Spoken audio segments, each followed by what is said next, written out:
오늘의 말씀, 누가복음 2장 14절 말씀입니다. 지극히 높은 곳에서는 하나님께 영광이요, 땅에서는 하나님이 기뻐하신 사람들 중에 평화로다 하니라. 아멘. 할렐루야. 오늘 예배 가운데 나오신 여러분 모두에게 우리 주님의 크신 은혜가 함께 하시기를 먼저 주님의 이름으로 간절히 축원을 드립니다.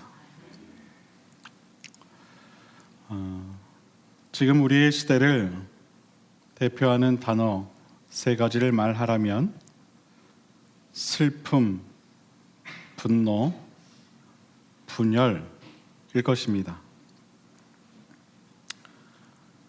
우리가 살고 있는 이 시대를 돌아보면 기쁨의 순간보다 슬픔의 순간이, 또 환희의 순간보다 분노의 순간이, 하나됨의 순간보다 분열의 순간이 더 많아 보입니다.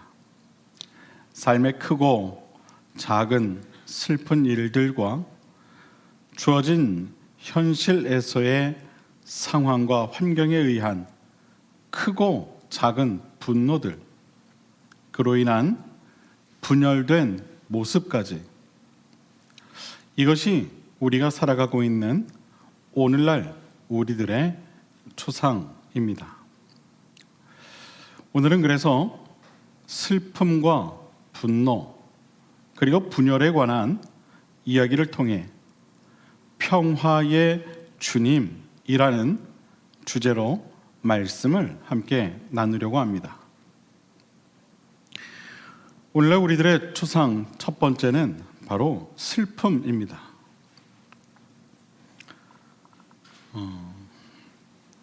지난 2016년도 11월 29일에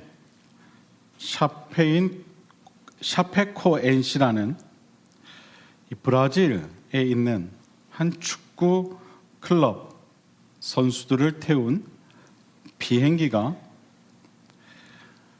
남미 최대 축구리그 결승전에 출전하기 위해 콜롬비아로 이동하는 중 추락하는 그런 축구 역사상 가장 큰 비극적인 그런 사고가 있었습니다. 이 전 세계에 타고 있던 81명의 승객 가운데 단 6명만이 생존했는데, 대다수의 이 주전으로 뛰던 정말 장래가 촉망되었던 매우 훌륭한 선수들 모두가 운명을 달리했습니다. 결승전 출전이 불가했던, 예를 들어 부상을 당한 선수라든가 후보에 속해 있던 선수들은 다행히 비행기를 타지 않아서 목숨을 건질 수 있었지만, 비행기 사고 소식을 접한 후 모두가 망연자실했다고 합니다.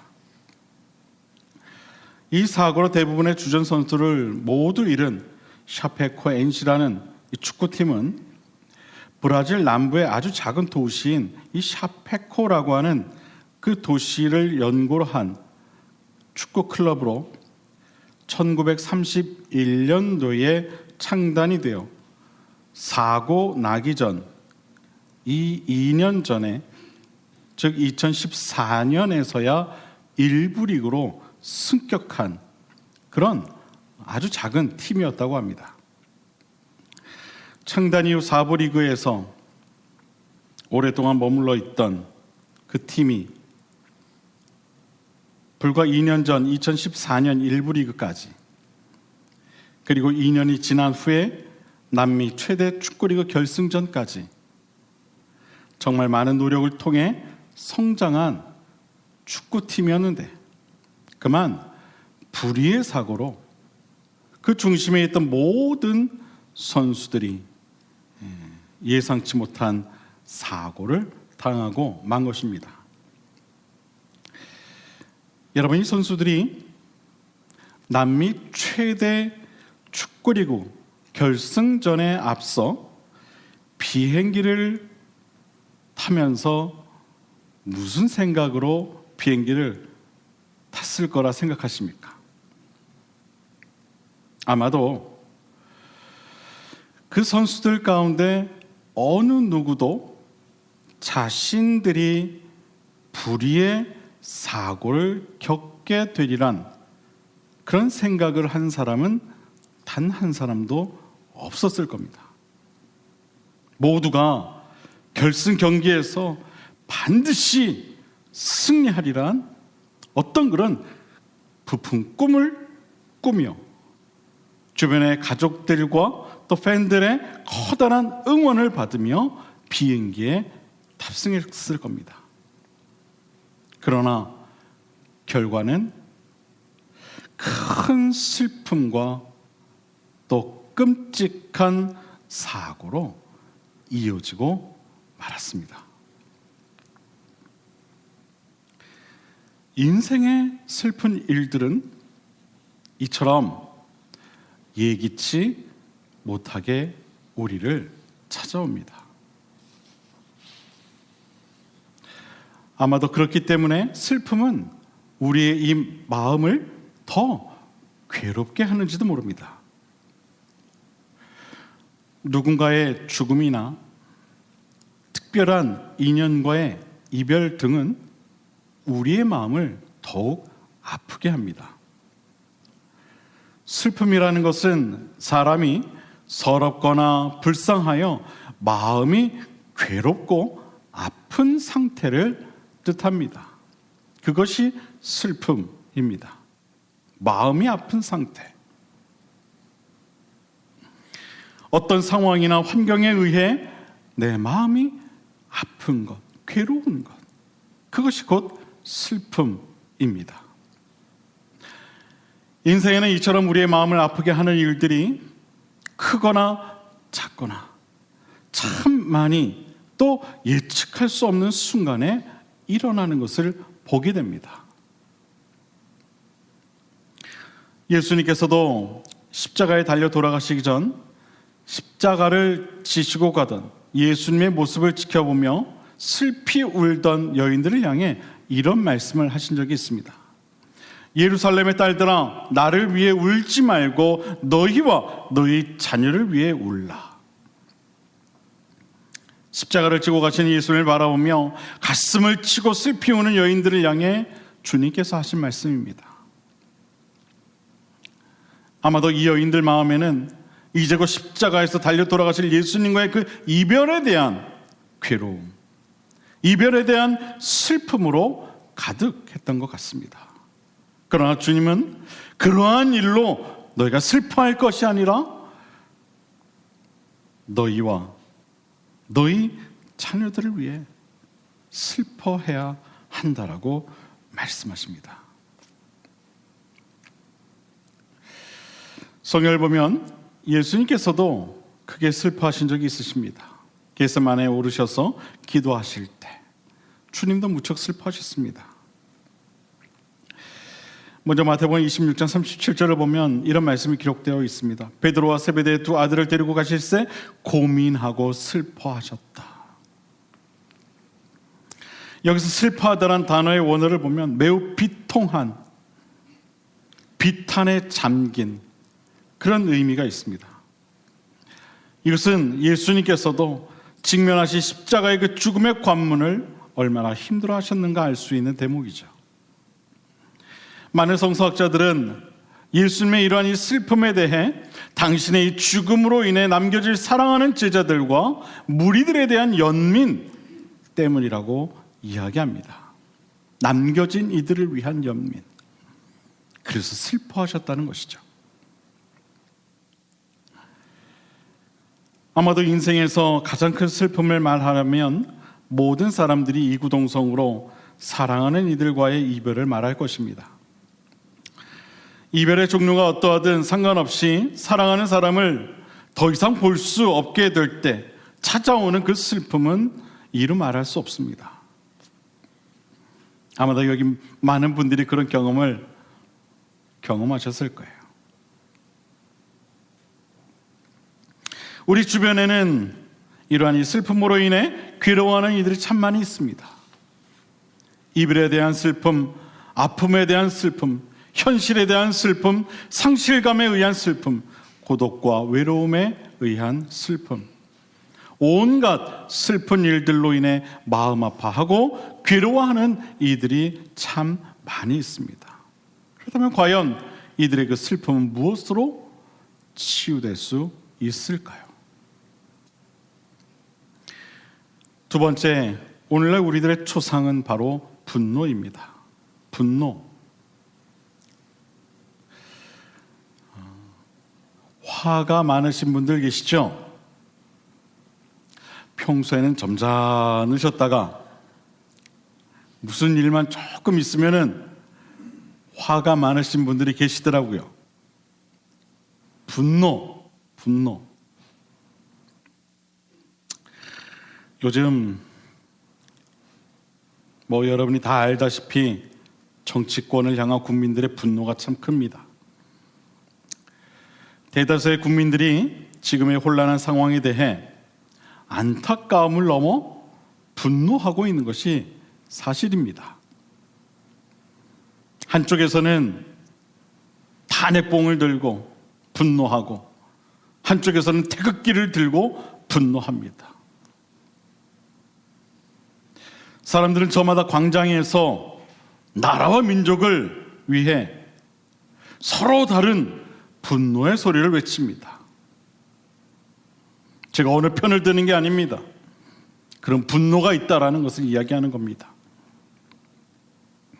심지어 젊은이들까지도 자신들만의 방법으로 이 분노를 표출하기 시작했다. 언론은 그렇게 보도하고 있습니다. 이전과 다른 광장 문화를 그들이 만들어가고 있다고 보도하고 있습니다. 남녀노소 할 것 없이 이제는 분노가 전 국민적인 감정이 되어버린 것 같습니다. 무엇이 이처럼 전 세대에 걸쳐 이들을 이토록 분노케 했는가는 아마도 여러분이 잘 알 것입니다. 분노는요, 분낼 분, 성낼 노, 이 두 자를 합친 한자어입니다. 이것은 분개하여 크게 화를 내는 상태를 말합니다. 그런데 오늘날 현대인들에게서 가장 많이 나타나는 감정 중 하나가 바로 이 분노라는 것입니다. 특히 분노를 억제하지 못하는 상태에 이르게 되면 이것이 정신질환적 형태로 나타나게 되는데 그것을 분노 조절 장애라, 그렇게 이야기합니다. 전문가들은 이 분노 조절 장애에 비롯된 수많은 사건과 사고가 오늘날 우리 주변에 정말 많이 일어나고 있다고 이야기합니다. 이제는 분노라는 감정이 어떤 개인의 한 사람의 문제가 아니라 사회 전반적인 문제가 되었다는 겁니다. 분노가 그렇게 되었다는 겁니다. 그렇다면 왜 이토록 분노하는 사람들이 많이 늘어나고 있을까요? 그 이유로 전문가들의 공통된 의견이 공동체 의식의 약화와 무한 경쟁 지상주의가 현대인들로 하여금 이러한 분노를 낳게 하고 있다라고 진단하고 있습니다. 공동체 의식의 약화, 그리고 무한 경쟁주의. 네가 죽어야 내가 산다, 그런 생각을 한다는 거예요. 너를 밟고 일어서야 내가 높아질 수 있다.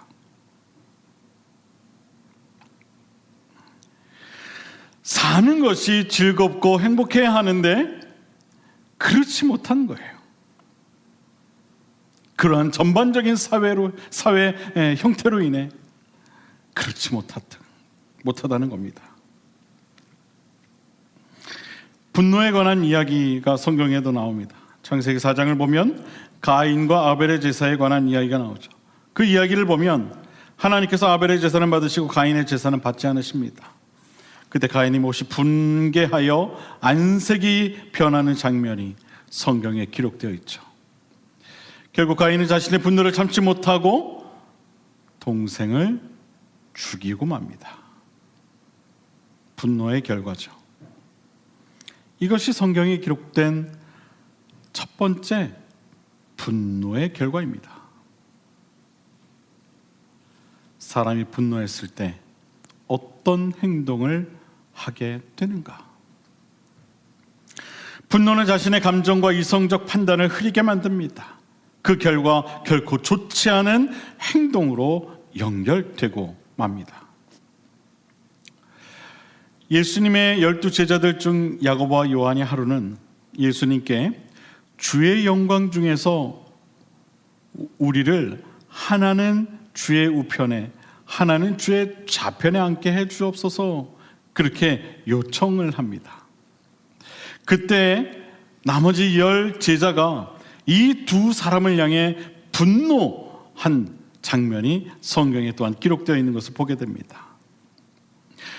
예수님을 따랐던 제자들이지만 심지어 예수님이 계시는데도 불구하고 자신들의 그 분노를 억제하지 못했던 겁니다. 성경에 보면 예수님께서도 이 분노의 감정을 표출하신 적이 있습니다. 바로 예루살렘 성전에 들어가셨을 때였죠. 그곳에서 장사하는 이들을 향해 예수님은 크게 분노하신 적이 있어요. 예수님께서 하나님의 성전 안에서 자신들의 그 이윤을 계산하며 장사하던 그 장사치들을 그냥 보고만 있을 수 없으셨던 겁니다. 그래서 주님께서 이렇게 말씀하시죠. 내 집은 만인이 기도하는 집이라. 그리고 그들 모두를 성전 밖으로 내쫓으십니다. 성전 안에서 장사하는 이들, 자기 입속을 챙기던 이들, 그들을 향해 분노하셨던 겁니다. 분노는 자기 자신이나 자신이 속한 공동체에 어떤 이 불리한 상황이 주어질 때 나타나는 감정입니다. 오늘날 수많은 사람들이 이러한 분노의 감정에 의해 자신의 삶이 흔들리고 있습니다. 그렇다면 과연 오늘날 우리의 이러한 분노를 가라앉힐 수 있는 방법은 무엇일까요? 그리고 세 번째, 오늘날 우리의 초상 마지막은 바로 분열입니다. 분열. 우리가 이미 잘 알고 있듯이 우리는 이미 분열된 국가에서 살아가고 있습니다. 남과 북으로 갈라진 지가 이미 반세기를 훌쩍 넘어섰습니다. 그런데 여러분, 그거 아십니까? 남과 북으로 갈라져서 저희가 늘 노래하는 우리의 소원은 통일, 우리의 소원은 통일, 그렇게 통일을 노래하면서도 이 분단된 국가 안에서조차 좌와 우로 나눠져 있는 거 아십니까? 그 대표적인 지역이 또 어디입니까? 영남과 호남. 죄송합니다. 근데 그게 우리의 현실입니다. 선거를 치러보면 아주 뚜렷하고 선명하게 그 경계가 탁 나눠지죠.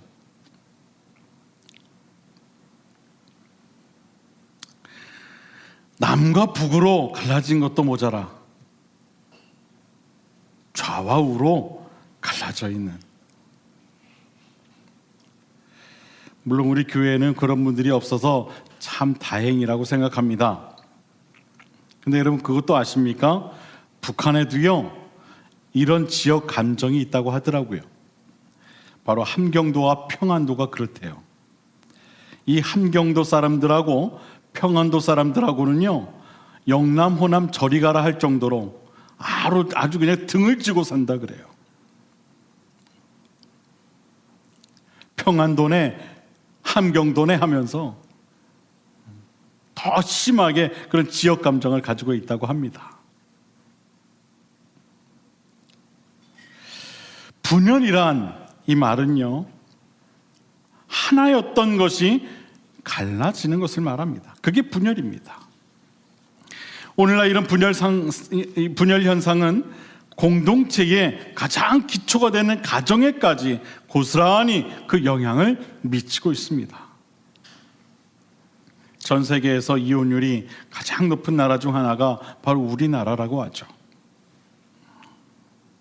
한 해에 결혼하는 숫자보다 이혼하는 숫자가 더 많은 것도 우리나라라고 합니다.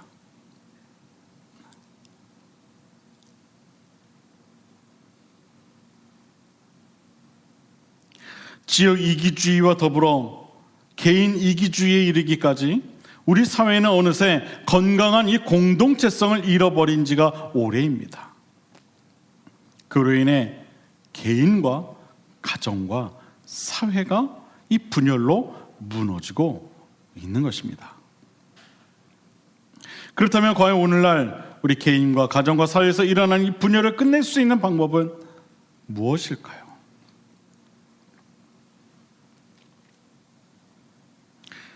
여러분, 지금 나열한 이 모든 사회적 현상들은 어떤 특정한 부류의 사람들이나 혹은 특정한 공동체에만 나타나는 현상들이 아닙니다.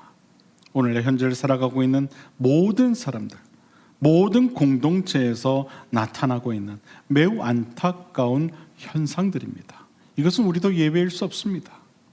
우리도 알게 모르게 그와 같은 슬픔과 분노와 분열에 노출되어 살아가고 있다는 것이죠. 모든 사람들이 이처럼 슬퍼하고 분노하고 분열된 상태로 살아가고 있는 것이 우리가 현재 살아가고 있는 우리의 모습인 것입니다. 저는 오늘 말씀을 준비하면서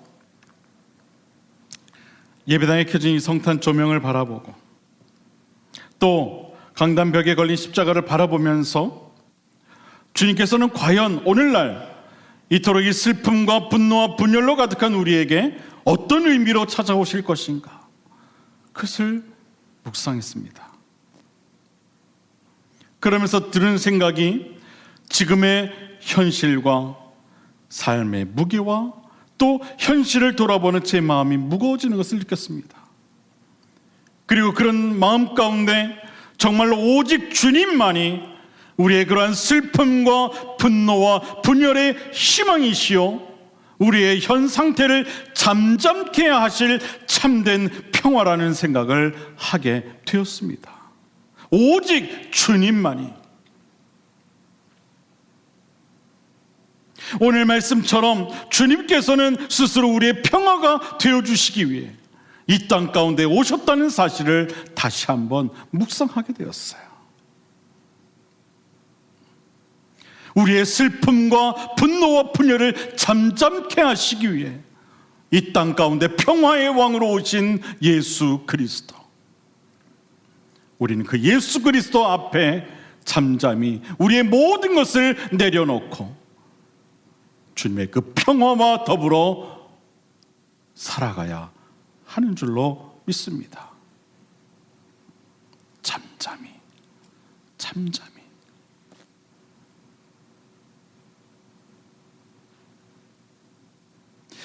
주님의 평화는 우리가 일반적으로 생각하는 어떤 상태가 아닙니다. 어떤 전쟁이 없는 상태, 평화로운 환경, 그런 것이 아닙니다. 주님의 평화는 존재론적 의미로 우리 안으로 들어오는 것입니다.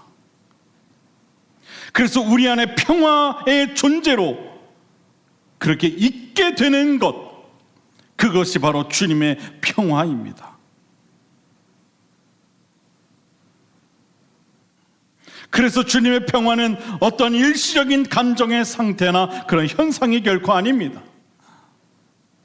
남과 북이 갈라져 있다 해도 주님의 평화는 우리 안에 존재할 수 있는 것이고, 분노한 국민들이 광장에서 저마다 자신들의 분노를 외칠 때에도 주님의 평화는 우리 안에 존재할 수 있는 것이고, 비행기가 추락하는 것과 같은 큰 슬픔이 우리 삶에 갑자기 찾아오더라도 주님의 평화는 여전히 우리 안에 존재할 수 있다는 것입니다.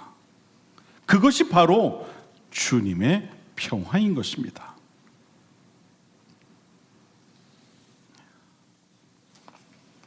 그 이유는 분명합니다.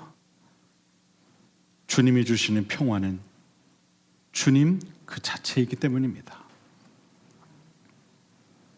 주님의 평화는 그냥 주어지는 것이 아닙니다. 우리가 믿음의 눈으로 주님을 바라볼 때 하나님의 사랑하는 자녀로 우리가 인식되어지고 또 그렇게 살아가게 될 때 주어지는 선물과 같은 것입니다. 우리가 그와 같은 삶을 살아가게 될 때, 그런 믿음으로 우리가 살아가게 될 때 우리에게 임하는 것, 그것이 바로 주님의 평화라는 겁니다. 오늘 본문은 우리에게 예수 그리스도의 오심에 관해 이렇게 이야기합니다. 지극히 높은 곳에서는 하나님께 영광이요 땅에서는 하나님이 기뻐하신 사람들 중에 평화로다. 땅에서는 하나님이 기뻐하시는 사람들 중에 평화다. 이 말의 의미가 무엇인지 우린 잘 되새길 필요가 있습니다. 공동번역 성경을 보면 이 본문을 이렇게 번역합니다. 하늘 높은 곳에는 하나님께 영광, 땅에서는 그가 사랑하시는 사람들에게 평화다. 그가 사랑하시는 사람들에게 평화다. 하나님이 사랑하시는 사람들에게 평화라. 이것은 모두 하나님의 사랑을 받는 자들에게 주어지는 평화를 말합니다. 하나님의 사랑을 받는 자, 그들에게는 모두가 이러한 주님의 평화가 임하게 될 것이다 라는 것이죠. 임하게 될 것이다. 하나님의 사랑을 알고 또 그것을 경험하고 또 그 사랑 안에서 살아가는 자들에게는 어떤 환경과 상황에 상관없이 우리 주님이 주시는 평화가 그들과 함께 한다는 것입니다. 평화라는 단어는 번영, 온전함, 안녕과 질서를 의미하는 단어입니다. 특별히 신약 성경에 나오는 이 평화라는 단어에는 하나님과의 관계 회복이라는 의미가 있습니다. 이것은 우리가 잘 알고 있는 히브리어 샬롬, 바로 그 샬롬이 이 단어입니다. 샬롬은 그저 단순한 마음의 평화가 아닙니다. 마음의 안정, 마음의 평화, 그것이 아니에요. 죄로 인해 깨어졌던 하나님과의 관계가 예수 그리스도를 통하여 연결되어짐을 뜻하는 단어가 바로 이 샬롬입니다. 샬롬 하면은 주님의 평화가 너와 함께 있기를 바란다. 하나님과의 그 관계가 온전하길 바란다. 그로 인한 평화가 너에게 있길 바란다. 바로 그런 의미를 갖고 우리가 샬롬하고 인사하는 거예요. 우리 그런 의미에서 전후좌우에 계신 분들과 함께 인사해 볼까요? 샬롬, 샬롬.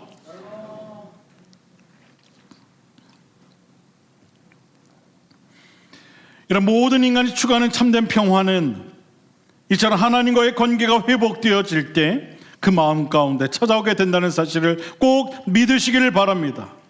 이것이 바로 우리가 추구해야 할 참 평화인 것입니다. 사랑하는 여러분, 주님은 하나님의 사랑하는 백성들에게 평화로 찾아가십니다. 어떤 상황에도 어떤 환경에도 상관없는 참 평화로 찾아가십니다. 여러분, 사도 바울이 감옥에 갇혔을 때 어떤 이유로 찬양을 했겠어요? 어떤 마음으로 찬양했겠습니까? 내가 지금 비록 이와 같은 그 눅눅하고 침침한 이 감옥 안에 있을지라도 여전히 자신이 하나님과 함께하고 있음을 감사한 마음으로 여러분 찬양하지 않았겠어요?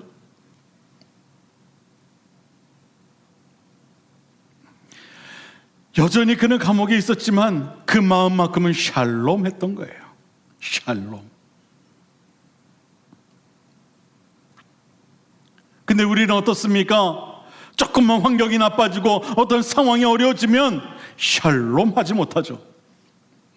제발 샬롬 했으면 좋겠습니다, 하나님.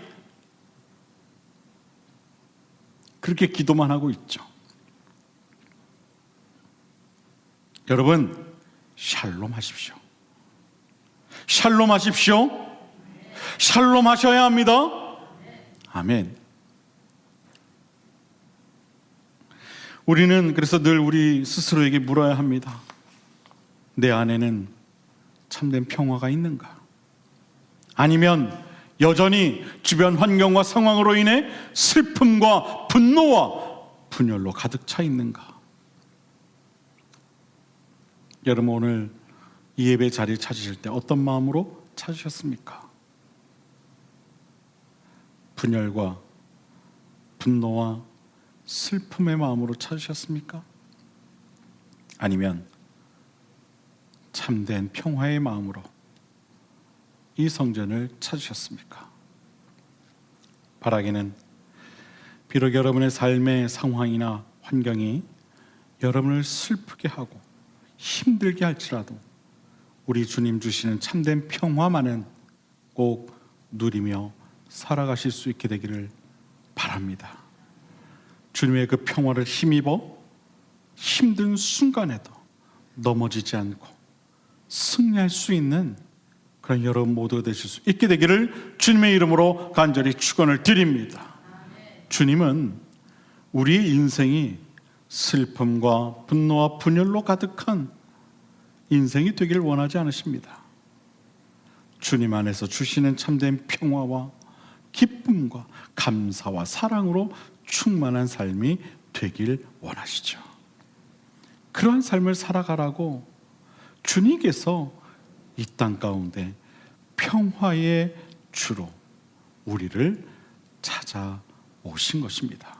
그러한 삶을 살라고 우리에게 평화를 주시고 삶의 참된 기쁨이 되어주시고 감사와 사랑을 허락하시기 위해 주님이 이 땅 가운데 오셨다는 거예요. 대강절 세 번째 주일, 이 시간을 통해 여러분 삶에 주님 주시는 참된 평화가 넘치시길 바라고 마음에 참된 기쁨과 감사가 충만하시길 바라고 하나님의 충만하신 사랑이 끊이지 않게 되시길 주님의 이름으로 간절히 축원을 드립니다. 기도하겠습니다.